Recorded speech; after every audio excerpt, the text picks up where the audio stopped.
Seja muito bem-vindo ao momento Conecte-se com o Senhor, o nosso devocional diário de leitura da palavra e de meditação sobre o reino de Deus.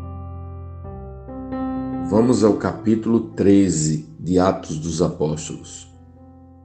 Entre os profetas e mestres da igreja de Antioquia da Síria estavam Barnabé e Simeão, chamado Negro, Lúcio de Cirene, Manaém, que tinha sido criado com o rei Herodes Antipas, e Saulo. Certo dia, enquanto adoravam o Senhor e jejuavam, o Espírito Santo disse: separem Barnabé e Saulo para realizarem o trabalho para o qual os chamei.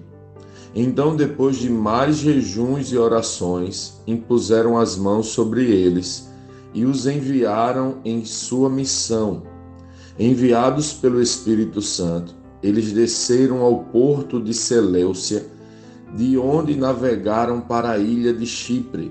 Ali, na cidade de Salamina, foram às sinagogas judaicas e pregaram a palavra de Deus. João Marcos os acompanhava como assistente. Viajaram por toda a ilha até que, por fim, chegaram a Pafos, onde encontraram um feiticeiro judeu, um falso profeta chamado Bar-Jesus. Ele acompanhava o governador Sérgio Paulo, um homem inteligente que convidou Barnabé e Saulo para visitá-los, pois desejava ouvir a palavra de Deus. Mas Elimas, o feiticeiro, esse é o significado do seu nome, opôs-se a eles na tentativa de impedir o governador viesse a crer. Cheio do Espírito Santo, Saulo, também conhecido como Paulo, encarou Elimas nos olhos e disse: filho do diabo, cheio de toda espécie de engano e maldade, e inimigo de tudo o que é certo, quando deixará de distorcer os caminhos retos do Senhor?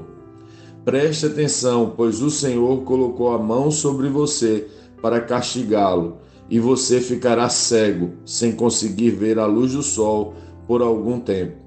No mesmo instante, neblina e escuridão cobriram-lhe os olhos, e ele começou a tatear, suplicando que alguém o tomasse pela mão e o guiasse. Quando o governador viu o que havia acontecido, creu, muito admirado com o ensino a respeito do Senhor. Paulo e seus companheiros saíram de Pafos no navio e foram a Panfilha, onde aportaram em Perge. Ali, João Marcos os deixou e voltou para Jerusalém. Paulo e Barnabé prosseguiram para o interior, até Antioquia de Pisídia. No sábado, foram à sinagoga.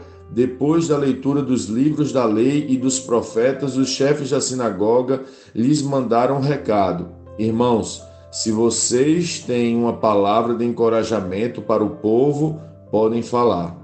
Então Paulo ficou em pé, levantou a mão para pedir silêncio e começou a falar: homens de Israel e gentios tementes a Deus, ouçam-me. O Deus desta nação de Israel escolheu nossos antepassados e fez que se multiplicassem e se fortalecessem durante o tempo em que ficaram no Egito. Então, com braço poderoso, ele os tirou da escravidão. Ele suportou seu comportamento durante os 40 anos em que andaram sem rumo pelo deserto. Destruiu 7 nações em Canaã e deu seu território a Israel como herança. Tudo isso levou cerca de 450 anos. Depois, Deus lhes deu juízes para governá-los até o tempo do profeta Samuel. Então o povo pediu um rei, e ele lhes deu Saul, filho de Quis, homem da tribo de Benjamim, e ele reinou por 40 anos. Mas Deus removeu Saul e colocou em seu lugar Davi, a respeito de quem Deus disse: Davi, filho de Jessé, é um homem segundo o meu coração. Fará tudo que for da minha vontade. E Jesus, um dos descendentes de Davi, é o Salvador que Deus concedeu a Israel, conforme sua promessa. Antes da vinda de Jesus, João Batista anunciou que todo o povo de Israel precisava se arrepender e ser batizado. Quando João estava concluindo seu trabalho, perguntou: Vocês pensam que eu sou o Cristo? Não sou, mas ele vem em breve e não sou digno sequer de desamarrar as correias de suas sandálias. Irmãos, vocês que são filhos de Abraão e também vocês, gentios tementes a Deus, esta mensagem de salvação foi enviada a nós. O povo de Jerusalém e seus líderes não reconheceram que Jesus era aquele a respeito de quem os profetas haviam falado. Em vez disso, eles o condenaram e, ao fazê-lo, cumpriram as palavras dos profetas, que são lidas todos os sábados.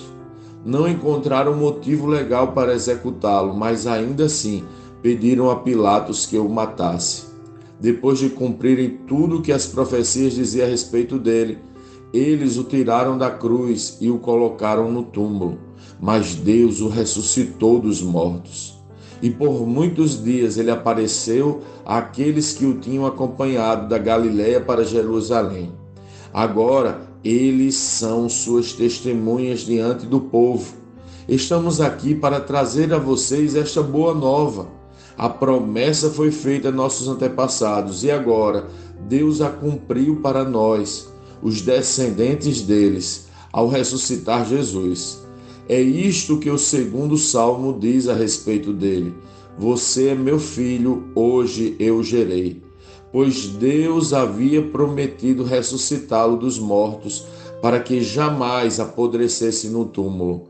Ele disse: Eu lhes darei as bênçãos sagradas que prometi a Davi. Em outro salmo, ele explicou de modo mais direto: Não permitirás que teu santo apodreça no túmulo. Não se trata de uma referência a Davi, porque depois que Davi fez a vontade de Deus em sua geração, morreu e foi sepultado com seus antepassados, e seu corpo apodreceu.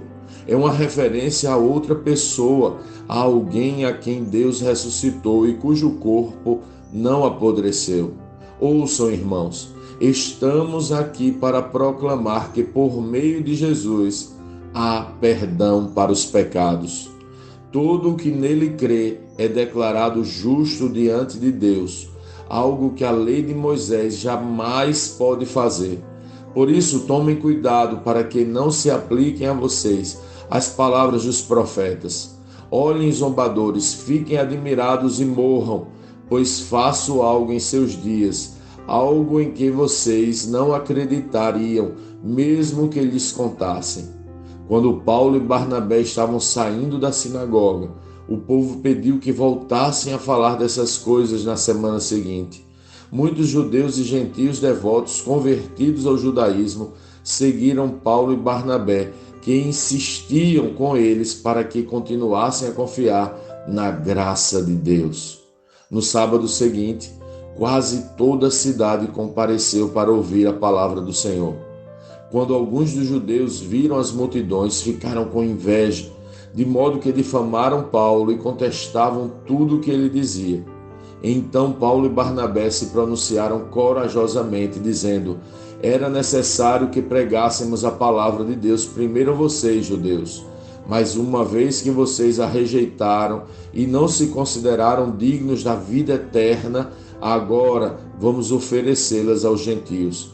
Pois foi isso que o Senhor nos ordenou quando disse: Fiz de você uma luz para os gentios, para levar a salvação até os lugares mais distantes da terra. Quando ouviram isso, os gentios se alegraram e agradeceram ao Senhor por essa mensagem. E todos que haviam sido escolhidos para a vida eterna creram. Assim, a palavra do Senhor se espalhou por toda aquela região.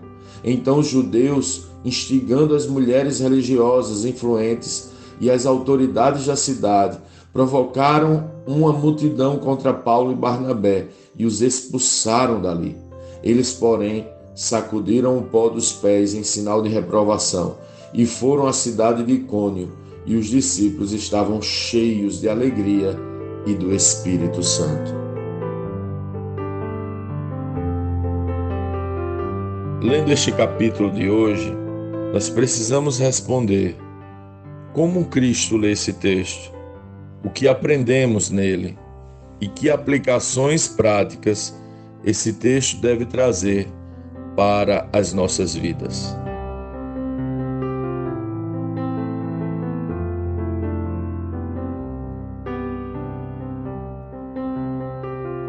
Que inspirador poder ler a pregação de Paulo.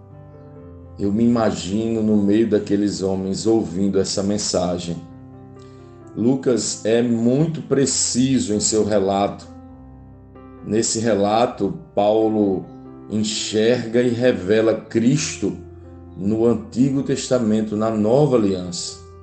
Vemos Paulo confrontando a lei de Moisés, demonstrando com clareza que ela, a lei, não pode salvar ninguém, mas ela aponta para Jesus e para a salvação proposta através da sua graça. Aqueles que creem na graça são salvos. Aqueles que creem no favor de Deus e não em suas próprias ações de justiça. Paulo e Barnabé foram enviados para ministrar esta verdade libertadora, a graça.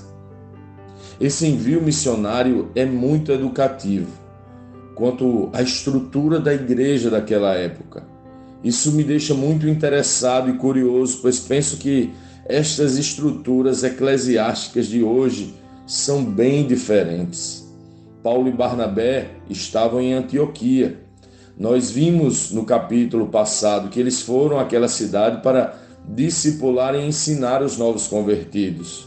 Depois de algum tempo, vimos agora que foram formados ali profetas e mestres, dos quais Barnabé e Paulo faziam parte.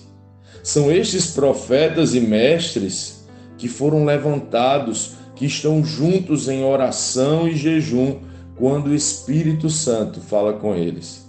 Penso que não era uma estrutura hierárquica como conhecemos hoje, mas simplesmente homens que foram amadurecendo na fé para servirem a igreja e agora estão na estatura de Paulo e Barnabé.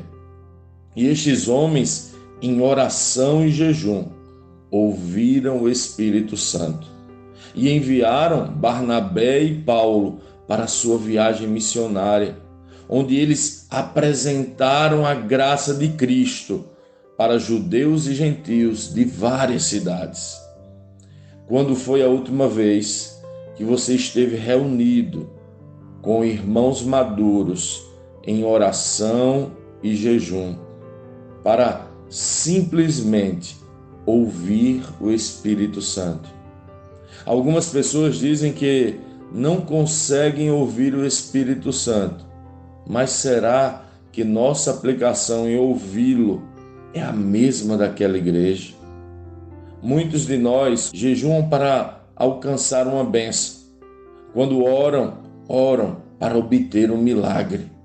Isso não é ter a mesma mentalidade da lei de Moisés que Paulo combateu em sua mensagem? Apenas não mudamos os ritos e as leis, mas não continuamos achando que podemos comprar Deus com alguma prática ou ritual religioso? Aqueles homens estavam reunidos em oração e jejum para simplesmente ouvir o Espírito Santo.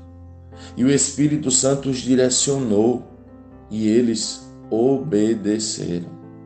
O capítulo termina dando conta que, mesmo sendo rejeitados e expulsos, os discípulos, porém, transbordavam de alegria e do Espírito Santo. Vale a pena buscar e ouvir este Espírito Santo. Certamente vale a pena obedecê-lo. Sim, vale a pena.